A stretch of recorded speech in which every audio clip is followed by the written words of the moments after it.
संक्षेप में अपनी बात मैं कहना चाहूंगा।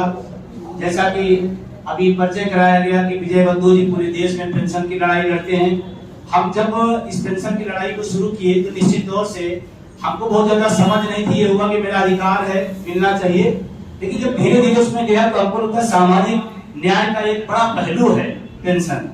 हमको लगता है इस बात से सभी लोग सहमत होंगे। तो हमने कहा ये भी तो सामाजिक न्याय ही है, क्योंकि एक बड़ा अधिकार हम सबको मिला हुआ था। और जो सरकारी कर्मचारी होंगे या परिवार में होंगे जानते होंगे ओल्ड पेंशन स्कीम की ताकत को। तो ये लड़ाई जारी है। अभी 25 नवंबर को हमने फिर एक बार सर जैसा हमने दिल्ली फिर आह्वान कर दिया है 25 नवंबर को दिल्ली के लिए। और 1 अक्टूबर 2023 को जो हम गए थे तो यहाँ सारे विद्वान लोग हैं, आपको जानकर आश्चर्य होगा और शायद आप सुनेंगे तो हो सकता है मेरी बात पर विश्वास भी न करें आप। 1 अक्टूबर 23 को इसी ओल्ड पेंशन निजीकरण की समाप्ति के खिलाफ हमने वहां पर कम 15 लाख से ज्यादा लोगों को लेके गया था दिल्ली के रामलीला मैदान।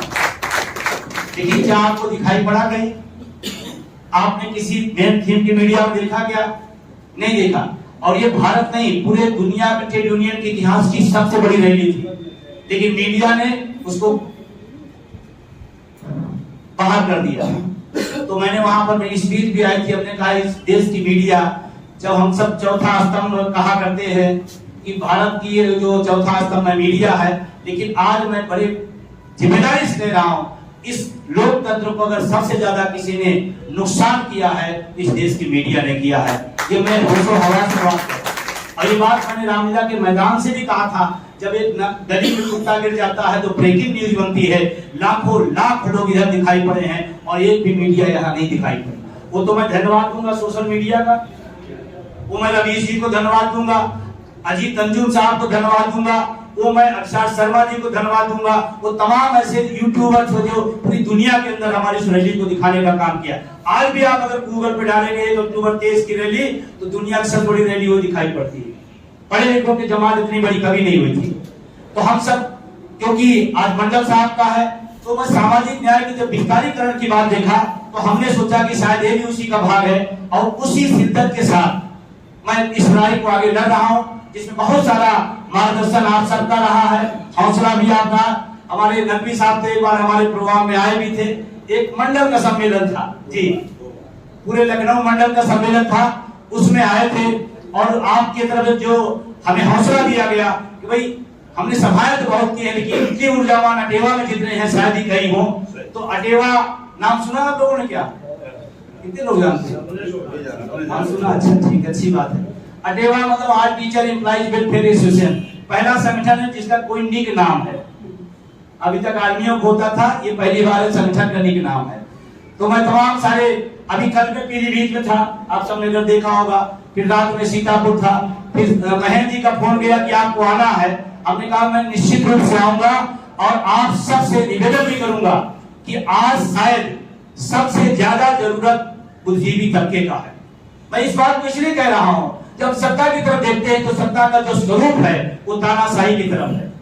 जब हम विपक्ष को देखते हैं तो हमको लगता है कि जैसे वो शिथिल सा हो गया है, जैसे वो मान लिया है कि हमारे बस की कोई बात नहीं। हो सकता मुझसे इत्तेफाक न रखे इस बात को कहते हुए, आप लोग लोकतंत्र है, हो सकता है आप जो मैं बात सहमत हो आप ना हो, लेकिन सत्ता और विपक्ष की जो भूमिका है, मैं पॉलिटिकल साइंस का टीचर हूं, उसी का स्टूडेंट हूं, उसके माध्यम से बता रहा हूं।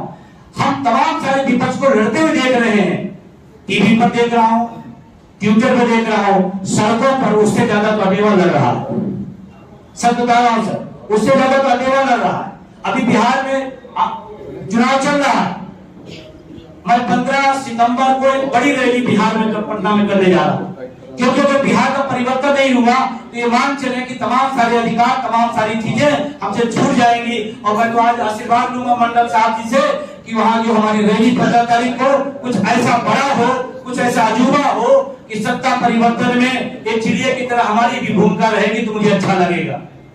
एक बात को लेकर मेरी आलोचना होती है, मैं जब आंदोलन को चलाता हूं तो मैंने एक नारा दिया सर, वोट फॉर ओपीएस।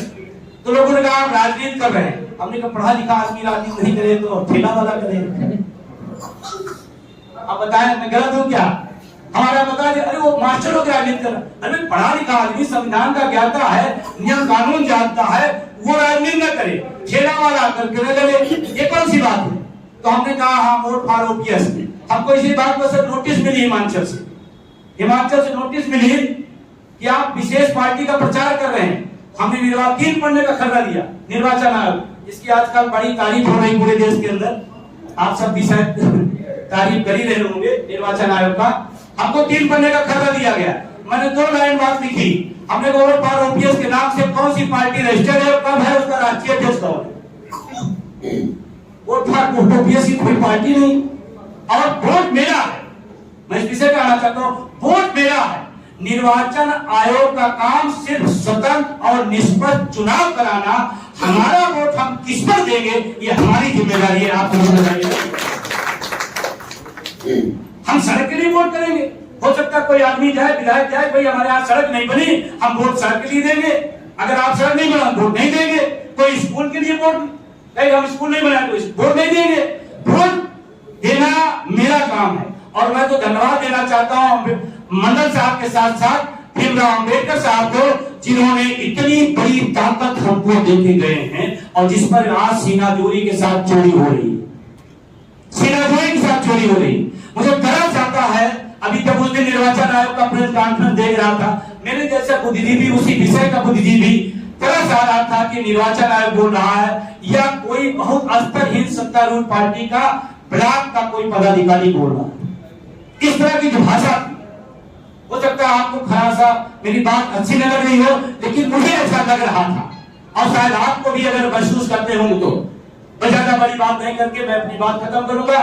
मैं आयोजक मंडल को धन्यवाद दूंगा कि कम से कम बीपी मंडल के इस कार्यक्रम को जीवंतता दिया, कम से कम इसी बहाने लोग इकट्ठा हुए, उन पर चर्चा हो, और आगे हम सब सचेत होकर के और एक बड़ी रास्ते की तरफ जाए। मैंने सत्ता और विपक्ष की बात कहते हुए एक बात जो छूट गई थी, हमने कहा जब सत्ता और विपक्ष अपनी जिम्मेदारियों से दूर हो तो बुद्धिजीवियों की सबसे ज्यादा जरूरत होती है, और आज हमको लगता है इसी विषय में मंथन चिंतन का विषय है। तो बहुत लंबी बातें नहीं करके पुनः आप सबको विजय कुमार बंधु की तरफ से आप सबका शुक्रिया।